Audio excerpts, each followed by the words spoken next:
You're listening to The Driven, the podcast that gives you the news and the views, the ins and the outs on electric vehicles.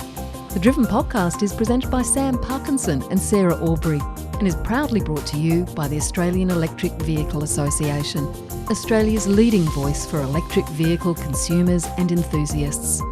The AEVA is a volunteer-run, not-for-profit community dedicated to electrifying Australia's transport as quickly as possible. Why not join the AEVA today? Visit aeva.asn.au/membership. Hello and welcome to this episode of The Driven Podcast. My name is Sam Parkinson and joining me is co-host Sarah Aubrey from Electrify This. Hello. Sarah, how are you? I am very well, Sam. How are you? Other than us having now just spent days together anyway, doing the Trailseeker launch. How are you? Yeah, well, in the last few days, I've been good. Yes, we did spend a bit of time together at the Trailseeker launch in Canberra last week, which we did flag last episode. We did. And we drove down to Canberra in the Solterra, which was nice. That was lovely. And we even drove through 4 seasons in one day. We had a thunderstorm, night driving, some lovely sunset. Yep. Yeah, it was. I think we took the car through its paces just on one trip, really. It was really good. Yeah, and you found it quite nice to drive on the I did. highway. That car is, it's really easy to speed in that car. I'm not that I noticed. So did the cop car that was sitting on the side of the road. I did not get pulled over though. I saw him in the distance. No, I just had to actually keep slowing down because it was just so easy. And I had regen off because Tim Forsey from My Efficient Electric Home was talking about how turning regen off on the freeway was more efficient. So I was trying that, but as a consequence, it meant that I just kept looking down and going, oh, whoops, and having to slow down. Yeah. Anyway, we got there in one piece. We got there quickly and in one piece, which is good. And then we took the Trailseeker over a couple of days through some city roads, through some country roads. We took it over some off-terrain soft roading, roads as well. Gravel roads, off-roading, gravel at, roads. For briefly a 45-degree angle with X mode on, which was very fun. Yeah, cool. and a racetrack too, just to top it off. And through a couple of little streams and things like that. I mean, honestly, I think we must have covered every type of driving in that car. That's one of the most comprehensive launches, although it's a different type of car, right? I guess most cars can't do what that car can do. But and actually really crappy country roads, deliberately picked crappy country roads, which I thought was really great because the car handled them so well. What did you think of it? I thought it was a really, really great car. And I was, in my review, which I have in the process of about to post about, I can't think of an EV that can do what that car can do. Yeah, it does sit in its own bracket in a way. I guess the way they position it as it's like an aspirational off-road. It's for people who want to have the option of taking it off-road, whether they do or not, I guess. But it certainly can from what we saw. I really liked it. I think it's a really nice.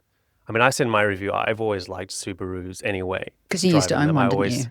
I had an Impreza, which I really enjoyed on driving on highways. I really did not enjoy driving in the city just because it was extremely inefficient and just very expensive to run. Right. But it was otherwise a really nice driving experience. So I was glad that they were able to bring that over to the electric versions of their cars. And I really enjoyed driving that car. It's the fastest production car that Subaru has brought to Australia. It's faster. It's a 5-seater wagon that's faster than any WRX that's been put out there. So, I mean, that's a pretty cool combination, I think. It's pretty extraordinary, isn't it? And I just found I took it, I did sort of floor it a couple of times, obviously around the racetrack, but even on some of those country roads. And it was quite thrilling. So, I think in terms Sam of was thrilled. Focus, I was thrilled. Actually, you were ahead of me. I was the slowest person on the racetrack because I kept thinking $5,000 excess, and I'm a little bit risk adverse in many ways. But you're having a good go there. And you got a You got to back yourself more, Sarah. You got to, We were in the, what were we take the called? The gamble. sensible group. Or something like that. Well, the moderate group. The moderate group. It wasn't the Group, sensible. that's Yeah. Look, I think there are some things you could talk about in terms of people making comments about pricing and the cabin interior and the base model not having V2L and the touring model having V2L but not particularly not a huge amount of V2L. 1.5 kilowatt hour output is not. Why is that? And it's in the Toyota as well, isn't it? I'm confused. I've not come. I mean, we're getting EVs now that have not just 3 or 3.3. I've noticed the output's actually starting to creep up. It's 3.68 in the Kia PV5. I noticed. Yeah. Yeah. I don't know. I don't really know why that's the case. Why some are a lot less, half the power output of others. It just wouldn't be useful, would it? You're trying to boil a kettle when you're camping, or you're trying to power the house. I mean, you could power a fridge and you could power maybe some lights, but not much else. I mean, you could probably a kettle would be fine under 1.6. I think it's about that, isn't it? So maybe it's, I don't know. It depends. A kettle. A kettle. Maybe. Not multiple kettles. Actually, if that's I'll what have you're to trying check to do. what my portable induction stove is, because it would probably be around that. Yeah. I mean, it's weird that it's only in that top spec, and it's weird that it's so, to me, that's not really a bonus when it's so low, when for $6,000 more and a glass roof with a shade and a nicer stereo, and what else you get? Like, so you get 20-inch seats. 20-inch wheels. Sorry, it's not seats. 20-inch seats would be terrible. And I actually think that's a downside, which means you get less range. And looks nicer though, but it's not practically better. In terms you of, get driver profile.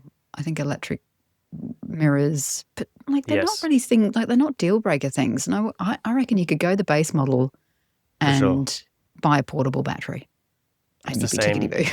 It's the same driving experience, really, apart from the wheels. In fact, you'll have more range. More range and less, probably even a bit more cushiony as well, with the smaller wheels too. That's a ride. So yeah, I would definitely go the base personally. No connected services, which is also a bit of a bummer. Maybe it's something they will bring in at some point. So that means that you don't have over-the-air. It's the perfect cooker car. The cookers worry that, an over-the-air update is going to brick your car or something, or that your data's being stored somewhere, or you're being tracked. I'm like, well then buy that. Because it's not doing any of those things. Not connected to the internet. That's right. It just cannot export data on your behalf. So, are there even outside of electric vehicles? I mean, most cars do have some form of connected services now. Am I wrong? I mean, your phone is tracking you like hell, but, worry about your car. Yeah, I love that they write that on social media as well. It particularly amuses me that, it's like, they're also tracking you on there. Don't worry. I actually think that in terms of if I just focus on the driving itself, I think it's worth the price. I think it drives like that kind of price car. I think it drives really nice. So yeah, I don't know. And then by the time you spec up an Outback or Forester, you're not really that far away anyway. From that kind of 60s mark or sort of mid 60s. I mean, all drives are more expensive, right? They just are. Right. Like we're always talking about them being the top spec vehicles when you talk about an all drive. And I reckon it's the perfect car if you live, let's say you live somewhere like Newcastle, just somewhere a little bit regional, a little bit outside of the city. You do lots and lots of driving. I mean, in the city is fine as well, but you're out and about, real mix, country driving, highway driving, the occasional bit of dirt road, gravel road. You come into the city, like it's a perfect car for all those things. It's got enough range. It's got good charging speed. If you care about being comfortable and the driving dynamics of that car, the acceleration is really smooth and controlled. It can handle any weather. If you have to drive in the snow or worry about rain and bad roads, it's the perfect car for that. It's very capable. I think it's the most capable EV I've driven for all of that stuff. Wow. There you go. Okay. Yeah, it was great. And it was fun to hang out and to drive in all those different conditions was actually fantastic. Now, on the way back, we actually went straight from there to to look at the Kia PV5 cargo vans.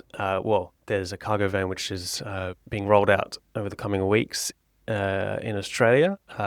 And they also had the passenger van, which is not yet announced officially, but it will be coming at some point, maybe at the end of the year or early 2027. So we stopped by and had a look.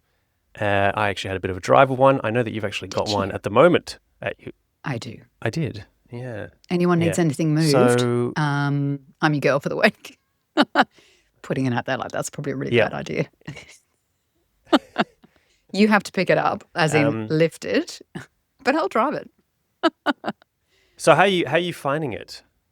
Well, to be perfectly honest, I only just picked it up yesterday, but driving it back from MSR, so I drove on the M5, seemed very comfortable in Kia fashion. It seems to be slightly different software to what's in my car. And it doesn't have in the Kias, it has, one long or two very long connected screens across your dash. So it's not that, it's a separate instrument cluster and, as you would know, Sam, then a central screen. They seem to have done a bit of font changing, a bit more in the style of, that 80s vibe going on that they've got. But all's very easy to use. The one thing that I noticed immediately was that unlike my Kia EV3, it does not have any physical buttons for the air conditioning. And I was like, oh, that's a bit of a miss. That would have been nice. But you can, on the steering wheel, I had to play around in the same way as my car. There's two buttons there on the steering wheel which you can set to do different things. And one of those is that you can bring up the aircon on screen. And there is a little temperature, quick little shortcut down the bottom. But yeah, some physical buttons would have been nice, I think. Yeah. But so far, seems good. A deviation from what the Kia normally do in terms of they usually, as you said, do have some physical buttons along with the infotainment screen. But it is a different operating system, isn't it, to the ones that you would normally find in other Kia vehicles. So yeah, it does feel a bit different from that respect. But yeah. Initial impressions. I drove it a little bit, and it's a van, so this is a bit of a different kettle of fish than driving a Subaru sports sort of vehicle. But I think for people who are spending lots of time in a van, whether they're doing deliveries or it's just part of their they use it for work, whether you're a Sparky or something. I mean, wouldn't it be nicer to spend that, if you're spending that much time in your vehicle, to spend it in a vehicle which doesn't make so much noise? And it's clean and it's cheaper to run. 22 kilowatt AC charging, which is actually fantastic. That's great to see. And 150 kilowatt DC charging, about 416 kilometres of range WLTP. Only about a 740 kilogram maximum payload. Won't fit a standard pallet, will fit a European pallet. But I just think not just tradies. Like I'm thinking about all of the, I saw a giant ute the other day that was for a blinds company. It's like, what do you need a giant dual cab ute with a tiny tray? I mean, surely a vehicle like that would be far more practical. So there's lots of businesses, whether it be deliveries. I'm just thinking there's so many businesses that would be able to use something like that and save so much money and very comfortable as well. And and it's not like it's more expensive than ute. In fact, it's probably cheaper. I think 55, 56-ish kind of 55,990, I think. Something like that. Yeah. So cheaper than a lot of the utes on the market. And just the idea of being able to actually keep your goods, protected from the weather, but also from theft. And having definitely. that V2L as well. 3.68. Yeah, brilliant. Charge all your which is great. All your power tools. And I wonder, actually, a couple of people were saying in the comments, because I did do the walk around like you for my socials, and they were saying, oh, only blah, blah, blah, I wouldn't be able to hold all my tools. So, yeah, I do wonder how heavy people's tools are to fit into, to go into something like that, whether that could be an issue with the payload. But they did actually on the day, fair call, it was actually a really good thing that they did. They tricked out by a third party a cargo van for a Sparky and had all the shelving and it had a safe in there and it was just great. So I was like, yeah. Because I think we've talked about before, they use vans all the time overseas in Europe and the UK. That's the thing. Culturally, that's the vibe. They don't drive utes. So it was really good to see that and that you wouldn't have to use your imagination. You could actually see what it would look like. But yeah, delivery vans, all that stuff, that last mile transport is so important in terms of decarbonising our cities. Those vehicles are on the road all day delivering stuff. And just from a pollution standpoint alone, it'll be fantastic if we can get more of those on the road. Yeah. Maybe these kind of electric vans, there's not many on the market. So maybe it will sort of start to turn a few heads from tradies who it's not going to suit every tradie, of course, but those who it might work for. Some people just need a flat tray, and that's fair enough. But I think there's quite a few people who could probably benefit from something like that. So anyway, we'll see if that becomes a popular vehicle amongst fleets. And but it looks cool, I think. And I'm a fan of electric utes, to be honest. Not utes, vans. I'm a fan of electric vans. I was about to say, I've never heard you say that before. I love a ute. It took how many episodes for you to admit that to me? Finally. I wanted to come out and say, for anyone not watching utes on YouTube, you should have seen my face then. The horror. Oh dear. Actually, apparently there was a Ranger launch, and I joked I was surprised I wasn't invited. Why weren't you? What?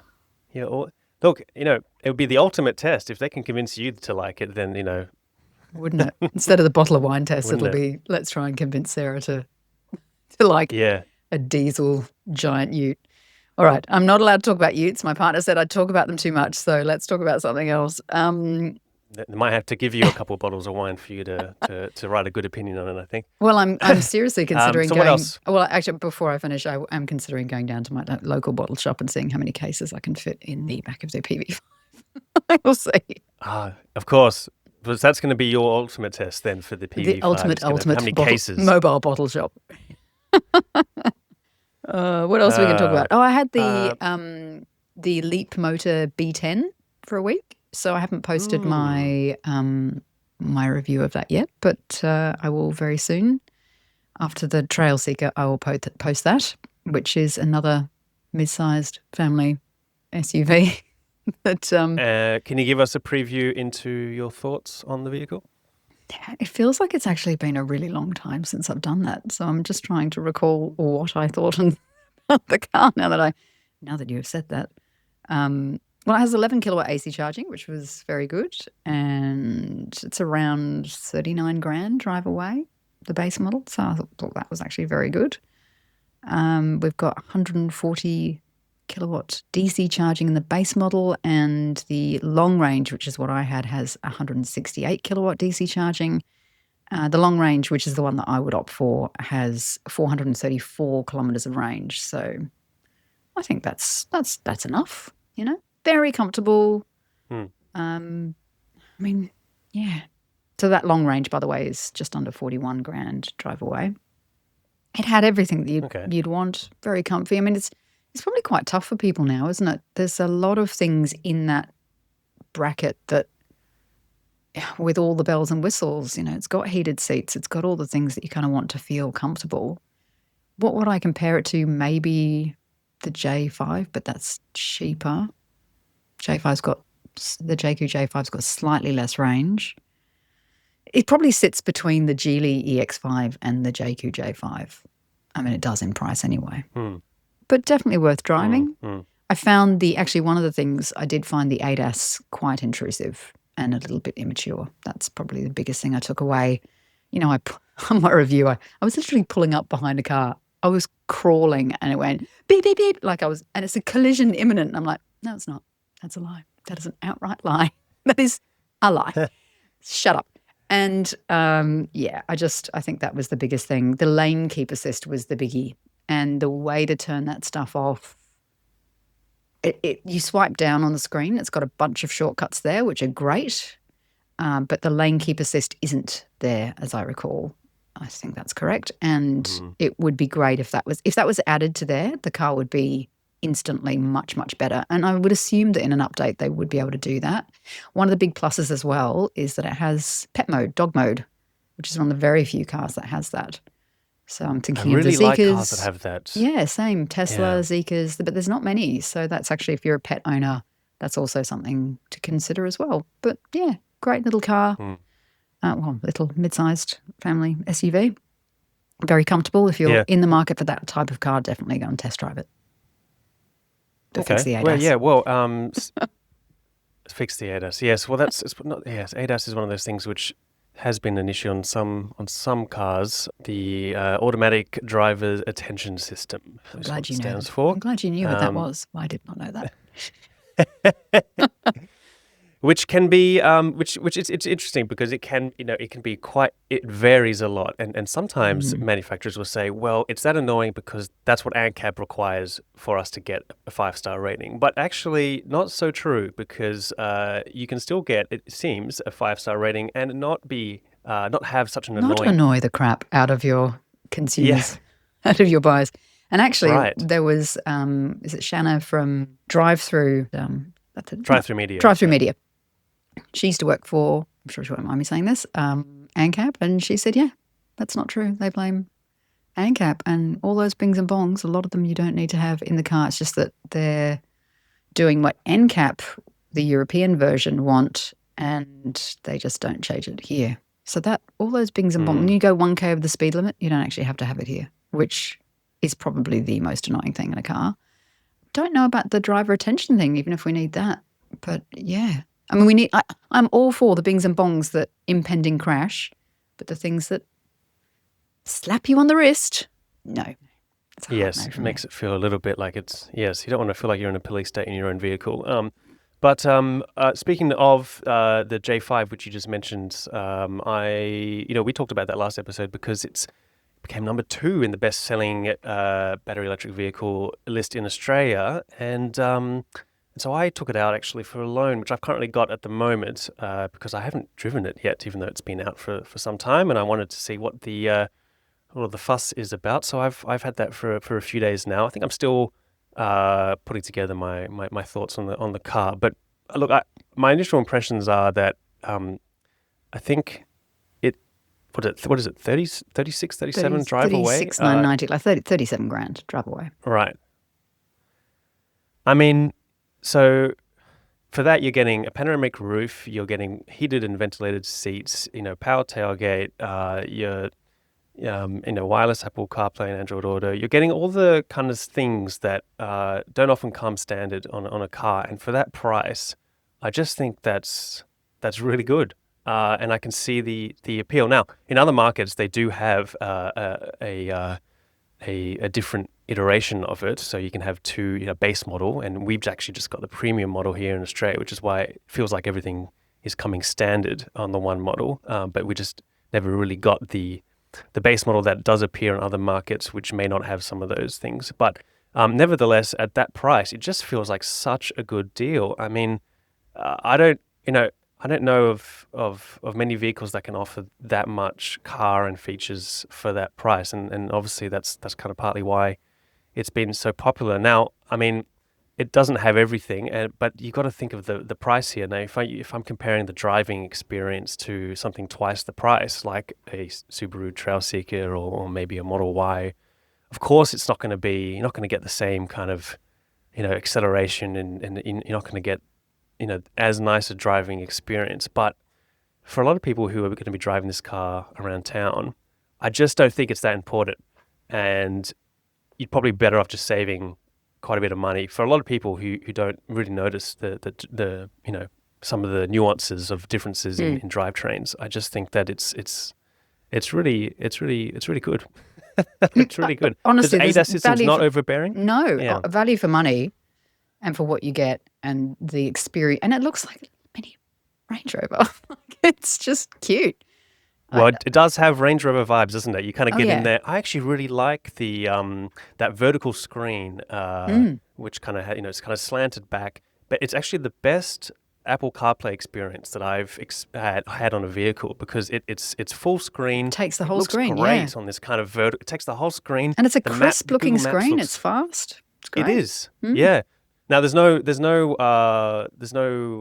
maps that come with the car, but most of the maps you get these days, are bad anyway. So it's hands up really if you use the in-navigation in your car. I do. Well, all the Tesla people put their hands up.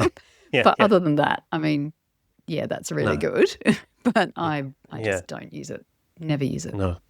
Never do. So yeah, it's well. So yeah. So you're not surprised that it's sold as well as it has? No, not surprised. I just think for a small compact SUV at that price, full electric, it's not got, what is it, 400-ish range. It's fine, for the price. I just think it offers what most people need at a very sensible price, and I think that's really the key takeaway from it. Now, if you want some fancy things, like you want an exceptionally good sound system, or you want to go to 0 to 100 in 4 or 5 seconds, then no, you're not going to get that, but you're paying a whole lot less. I just think that's really good. So it makes me wonder why they're even bothering bringing the petrol version. but it's anyway, disappointing they did. Anyway, that's their own purview. Yeah.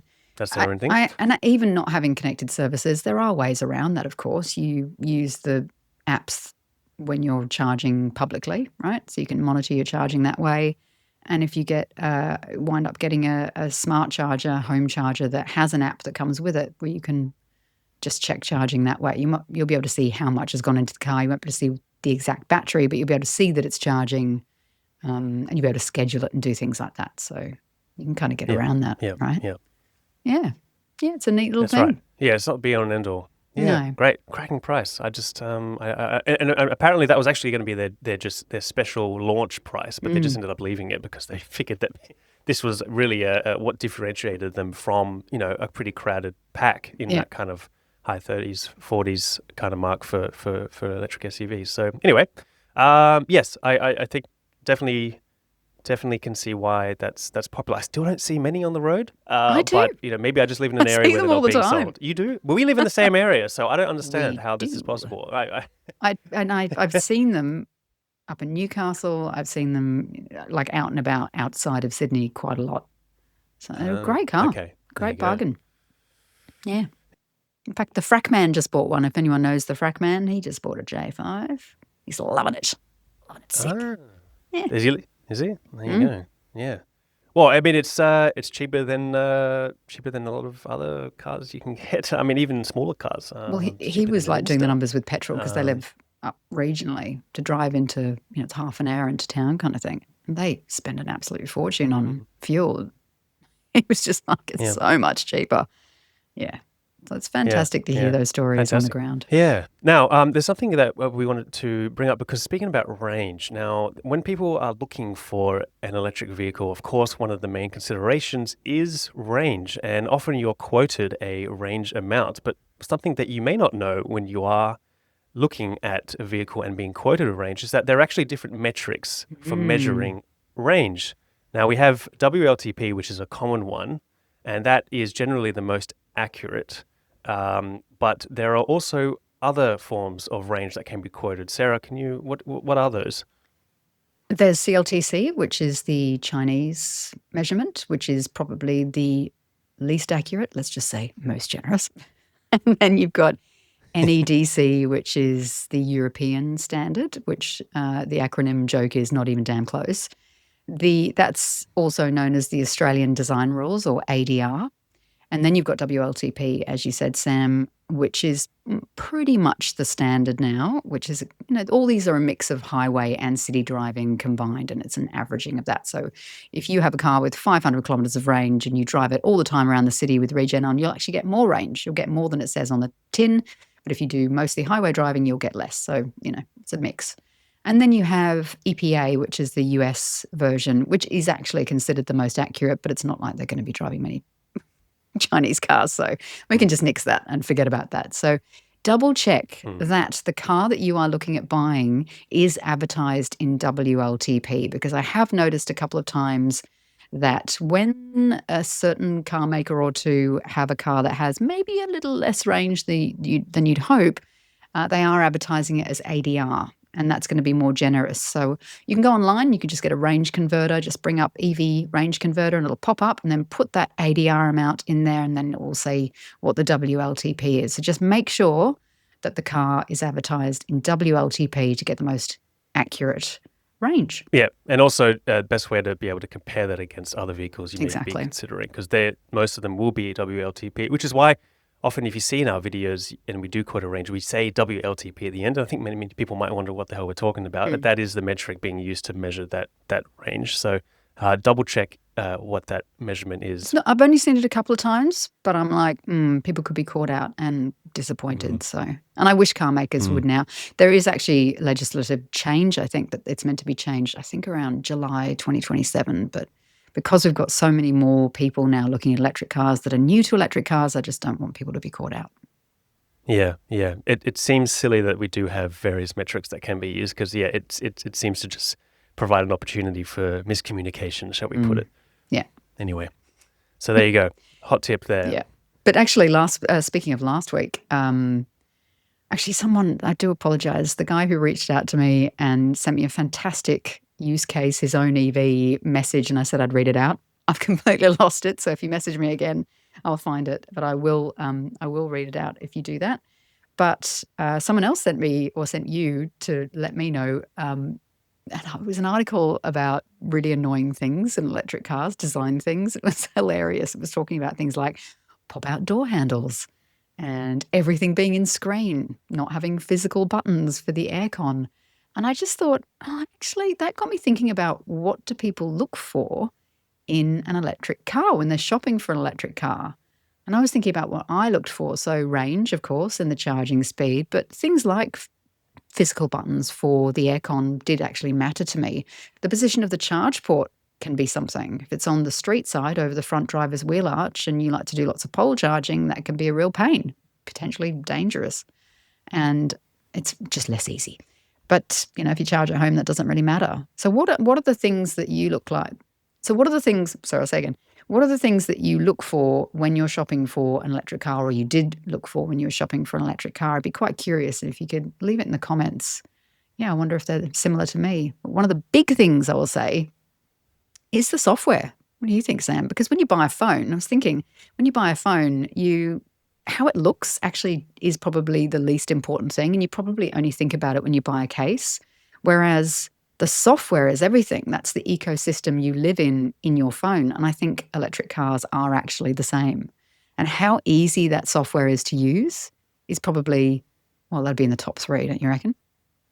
Yeah, I think in one way, yes. In another way, it feels like we're using more of our phone software on our our cars anyway. So, True. So for example, with my cars, Hyundai have OK software. When I got my first Hyundai EV a few years ago, the software, in my opinion, was not good. So I never really use it beyond having to change some of the controls like climate and whatnot. But that can be done mostly via physical buttons. So yeah, it is important. But I guess another consideration is, well, if you're just using CarPlay or Android Auto a lot of the time, then maybe it's less important. But if you've got if everything's in screen and you have to get to the aircon, for example, and you are using CarPlay, I've had it where that bar at the bottom with all your shortcuts disappears when you use CarPlay, for example. Things like that, which you have to swipe up or swipe down and fiddle about with aircon while you're driving. So, the user interface itself and how easy it is to access, and especially when you are using something like Android Auto or CarPlay, it matters. Yeah. And then you're not necessarily going to discover that on... because you wouldn't be using CarPlay for starters. You wouldn't necessarily discover that on a test drive, right? Right. That's true. Yeah. So I think me. Or the app that comes with the car. Like all that stuff. Whether does it come with an app? Yeah. Maybe we need to create a shortlist, a shopping shortlist for people. What would people put on that? Yeah. Connected services, I think, definitely is on there. And then, as you said, range. Charging speed. Do you think, there's a lot of things to consider apart from just how it drives. I was going to say, and how it drives. Probably is slightly important. But how it drives is quite important as well. Yeah. Tell me about the article in The Driven about Japanese automakers. Can you tell me about that? Well, it's not news that Japanese brands have been a little bit slow to the party when it comes to electrification of their vehicles. And Subaru have 3 on the market, which is fantastic. Toyota have got 1, and you would expect to see more now that Subaru, who have been doing a joint venture, of course, with Toyota for their vehicles, now have 3. There's no reason why we shouldn't see a couple more from Toyota in the coming months or year or so. But we did have an article which was published by Joshua Hill, And I just talked about an actual analysis of Japanese car makers. It shows that Chinese automakers are dominating the global electric market, which we already know. It's not particularly new. But Japanese automakers, which are still dominant in so many parts of the world, they are actively painting an anti-EV narrative to potentially slow the transition. And so it's something that, we have speculated before. We know that some of the people high up at some of these companies like Toyota are not, kind of dragging their feet a little bit. But this is a sort of an independent analysis which kind of shows. So, for example, in Brazil and Colombia, where Japanese automakers have quite a lot of influence in that market, both automotive associations have opposed measures to accelerate like a prohibition of environmentally harmful vehicles and to accelerate EV adoption. So, good grief. Yeah, so human health doesn't matter. Don't worry about it. Yeah, exactly. It's not a big deal. Not a big deal. Heating the planet. Who cares? Yeah, I mean, in Brazil, EVs account for only 9% of the shares in 2025, Really? which is still up from 2024. Yeah, it's and in Colombia, electrified vehicles account for 10% of vehicles in 2025. But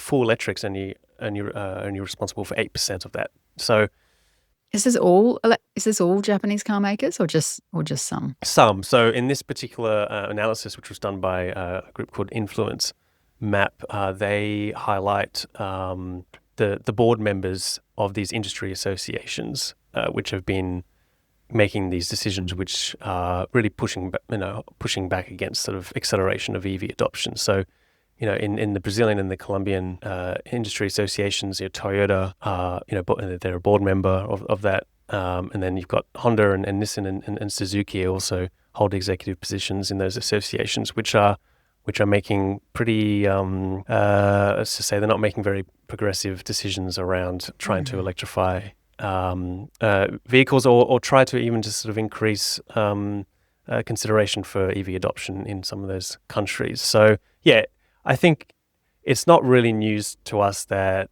some of these companies are dragging their feet. This just kind of paints a picture using some data points that says, well, we can see here that this is actually true. It's not surprising, but it's also interesting that we've got some data to kind of back up that kind of thing. Otherwise, it's kind of hearsay, isn't it? Hearsay. No longer hearsay. Yeah.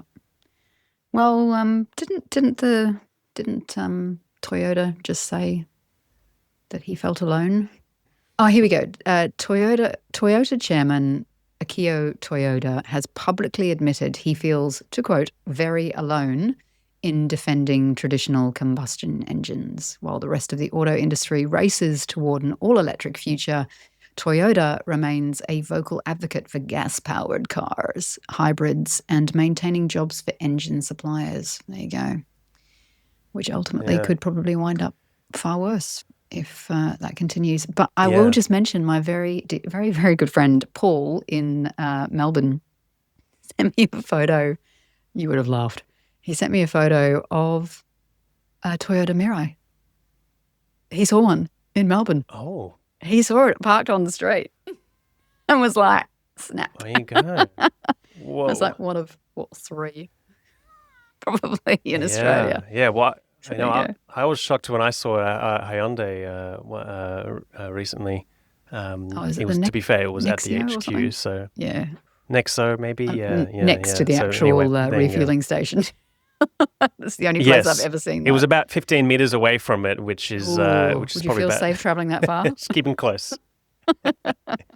So just one more stat on that thing. 55% of new cars sold in 2025, I think globally, were electric.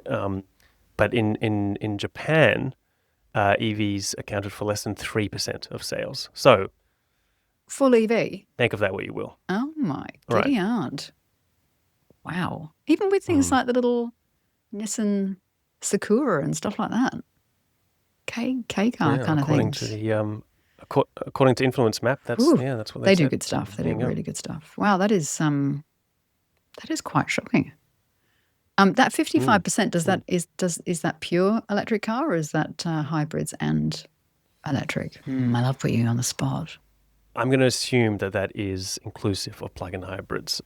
So nevertheless, 3% of new sales being BEVs in Japan is not good if that is the number, according to this study. Well, it's not like they have that many Japanese EVs to sell.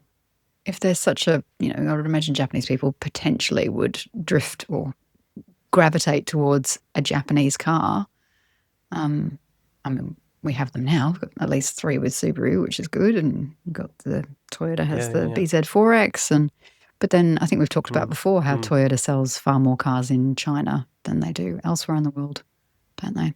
Because GAC make their cars for them, and they're good cars. I mean, they can make good cars. I mean, it's not because they can't make good cars. I mean, even with this joint venture, it's we like these Subarus. We like the BZ4X. I really enjoyed the BZ4X. So.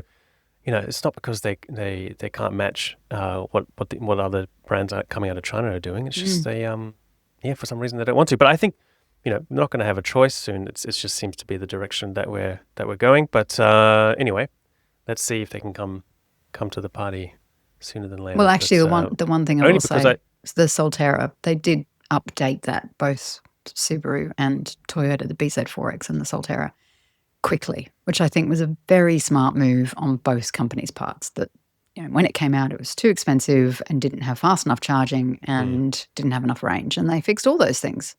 Some people would say still a bit pricey, but they did actually address all 3 of those things, and I think that's smart. And I am seeing more of those cars on the road, definitely. Very quickly before we wrap up, I did see in the Driven that we have another electric car brand.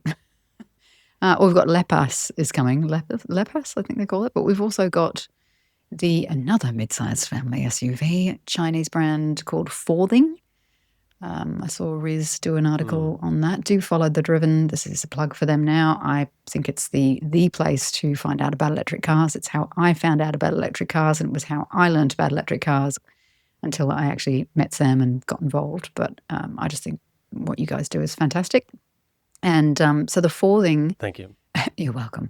Under 40 grand. So let's say that's another potential Jaecoo J5 territory. This is from Chery, isn't it? No, it's from, Dongfeng. Sorry, we're not talking about the Lepas here. No, that's from Chery, but this is the Forthing, which is a brand new mid-sized family SUV from Dongfeng. 38,990 will start pricing. Which with on-road costs around that 42,490. So I guess we're getting into that Geely EX5 territory. It doesn't have, in this article, it doesn't actually say what the AC charging is, which is unfortunate. But the DC charging was 30 to 80%, 30 minutes, but it says the charging rate's only up to 80 kilowatts. Do we think that's enough now? Yeah, 80 feels a bit low, isn't it? Low, doesn't it? Now, maybe from 2-3 years ago, but no, I don't think that's enough now. 3.5 kilowatt output vehicle to load, though. That's good. It's 4.6 meters long. Yeah. And it has a space saver. Could that get people over the line? Yeah, maybe. I guess if it's a city car, I mean, DC charging is okay. But yeah, the J5 is, what is that? 100, I think. It's definitely over 100, I'm pretty sure, for DC. Or maybe it is 100. I think it is 100. Yeah. Now that we're getting more of these cars with 700-volt architecture, which are charging quite fast, it's starting to make anything under 100 look quite stingy in terms of charging speed. So, 427 kilometres of range, by the way, which is, the J5's, you could save yourself $5,000 by the J5. Yes, it's only 27 k's difference. It's got faster DC charging. Anyway, more brands coming. More brands coming to add to the mix, which is, I guess competition is good, isn't it? So, and the Lepas is the L6 from which is of a Chery Group one. So, I don't know if they've already announced any pricing on that. There's just some specs: 450 kilometers of range and 160 kilowatt drivetrain. But yeah, some crucial details around battery size and price and charging speed still remain under wraps for now. They've only just really confirmed that it will arrive before the end of this year. So, don't they have a hot hatch? Am I making that up? Who? Lepas. They might have the. Is it like the L2 hot hatch? Yeah, L2. You're correct. Yeah. That's an electric hot hatch. I think it's still a bit of a prototype. I'm not sure whether they've actually, but that could be cool. It could. I mean, the B10, the Leap Motor B10, they also have a hatch version of that called the B05. So I think we are getting that, which would be good as well. Actually, there was one more thing about that B10 which I found. I don't know if you noticed this. You probably didn't notice it because you're very tall. I couldn't get the steering wheel down low enough, like comfortably enough, which for a short person is just a thing, which you wouldn't understand being 6'5". But I'm 165 centimeters. I'm 5'5". Could you not raise the seat? I did raise the seat, and I sort of had to lift it. It got so high, I went, oh, it's getting very close to the ceiling now. So I kind of let it back, came down a little bit, and I was like, I just want to move it just a little bit lower. It's not probably a deal breaker, but yeah, it was just an odd thing that I noticed. Yeah, no, you're right. It's not an issue I've had. I have had issues in getting the steering wheel high enough, and particularly for vehicles with large clearance, so high floors, in other words. So, for example, the Trailseeker does have a 211 millimeters of ground clearance, and so what that means is that when you're sitting in the back, your legs are quite high. When you're sitting in the driver's seat, you feel like suddenly there's a little bit less space, even if you compare it to the BZ4X, which sits a little bit lower. Luckily, with the telescopic steering wheel, I was able to get it up and then bring it forward towards me, so it wasn't hitting my knees. But yeah, that's I have had some cars where I feel like I can't get it quite. Well, you got in the Trailseeker, and we were like, "Are you going to be able to drive this car?" Because you couldn't. You moved your seat back, and your knees were touching the steering wheel. I was like, is this going to be a problem? And then it was like, oh no, move it back further and move this, and then you move the steering wheel towards you. So thank goodness it was telescopic. Actually, I noticed in the Kia PV5, it's not telescopic. Interesting. In the one feature that one of the other few other vans, I haven't driven many electric vans, but one of them was the Ford E-Transit Custom, and I drove that. Oh God, you're going to smash me again, but I'm going to bring up my trip to Germany once more time. That in Germany? Okay. I went to Germany, ding, ding, ding, and there's a point. There's a point to this story. The point of the story is that they had this cracking feature that I loved, and the steering wheel kind of turned flat, and you put this little mat on it, and you can use it as a little flat surface for your laptop, or you could eat your lunch on it. And I thought it was such a neat little trick that the steering wheel could do. And then when it came to Australia, they were like, "Oh yeah, we didn't bring that to Australia." So I was like, "Oh my God!" I just thought that was such a neat little feature. If you imagine, like you're a delivery driver, eating lunch in your car, driving around, and you can just flip your steering wheel and put a little. It comes with a little flat mat that you put on top of it, and it was just great. Anyway, I don't know if it was telescopic, but it had that little neat feature. Although, I thought to be fair, that was neat. The EV3 GT line has that table in the middle, and loads of people complain about it. In fact, I'm pretty well, they did replace that in the GT line of the EV4 because people were like, "Yeah, no, that's just annoying. You'd rather have a storage." What do you there. mean? Well, in that center storage, the center console. And it was like a table. You pull it out, and the concept was put your laptop or put your food there, which actually would be useful. But then you lose that little storage spot for, I see, for your keys or for your wallet. No, but this was literally just the steering wheel. It just basically turns, it sort of flips sort of 90 degrees, so that you're not missing out on any cargo space. What about the airbag? How would that work with an airbag? Well, maybe that's why I didn't pass ADR standards. I don't know. I don't know actually. I imagine it would have been something to do with safety, which meant that it wasn't able to come to the Australian version. So, we're getting a guest appearance from... We're getting Bindi because she's just like... Bindi. Moving around and being annoying. She okay? For those not watching on YouTube, there's a dog on the microphone. On the screen. Look, I'm lifting her up to the screen. That's worth watching us on YouTube just to see Bindi. There you go. What have you got? You've got the PV5 for a bit, and then you're driving anything else exciting coming up? I've got the MG S6 coming up, which is good. That'll be in July. So I booked in for that. Yep. And then in August, I've got the Atto 1, the BYD Atto 1. So that'll be good too. Very good. Yeah, that's all I've got so far. I might do a bit of content on my car my EV3 and maybe do a bit of riding around on my Fonz electric scooter and a bit of my things and even bicycles. And actually, it's a fun thing that I did, I'll just say, the day before yesterday, I went and rode for the first time, finally, over the Harbour Bridge, Sydney Harbour Bridge, over the new bike ramp, which is, honestly, if you live in Sydney or if you're visiting Sydney, get a Lime bike if you don't have a bike. Go across and ride across the Harbour Bridge. It is such a great thing to do. And that ramp is utterly, utterly stunning. And it's as good as and meets what you would expect, something that's attached to something so iconic. It is just gorgeous. Beautiful. Do you know it took 40 years of advocacy to get that built? 40 years. 40 years. 40 years. Because people didn't want to lose their car parking spots. That's how long it took. And I also, I'm just about to do a post in a few days about that actually. And there's some really interesting design facts that I post about that are in connection with the Harbour Bridge and the Opera House and that ramp. There you go. Sarah and her design,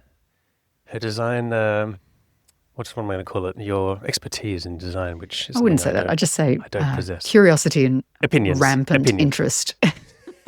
Rampant interest.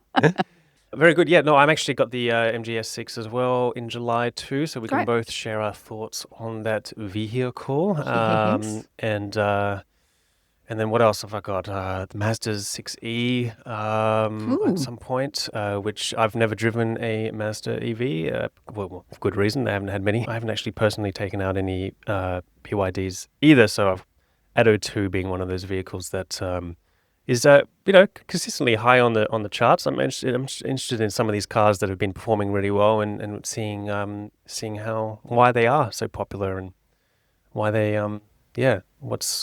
what's caused them to be sort of consistently high up in those. What's all the fuss about? I want to know. I want to know what the fuss is. Well, my neighbours just good about this. Took possession of, and again, like me, they don't have off-street parking, and they just bought a BYD Sea Lion 7, and they love it. They've gone from a Tiguan to that, and they just love it. Although she did say her little kids have worked out to say, "Hi, BYD."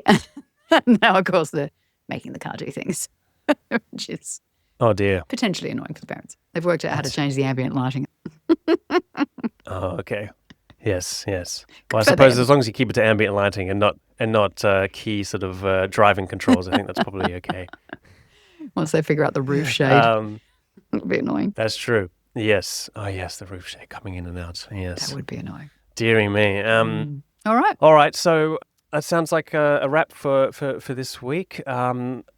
We will be back probably in a couple of weeks. If you haven't already subscribed to the Driven Podcast, wherever you get your podcasts, please make sure to do so. And if you've got any questions, of course, or topics you would like us to discuss, please feel free to get in touch by commenting wherever you're listening or sending us an email at sam@thedriven.io. And if you're not already subscribed to the Driven Daily newsletter, then please do so on our website, thedriven.io, so you can get the latest EV news and reviews straight to your inbox. Thank you to the Australian Electric Vehicle Association once again for their support as sponsor of this podcast. If you're not already a member, we once again encourage you to check that out. Very low cost membership, but with lots of great information and resources for those who either have an electric vehicle or are interested in getting an electric vehicle or just interested in electric vehicles. So yeah, go check that out. There's a lot of really interesting tips and tools and resources to be found there. Yeah. Otherwise, we'll see you next time. Bye. The Driven Podcast was proudly brought to you by the Australian Electric Vehicle Association, Australia's leading voice for EV consumers and enthusiasts.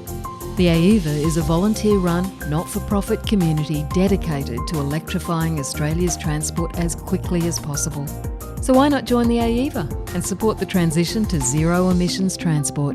Visit aeva.asn.au/membership.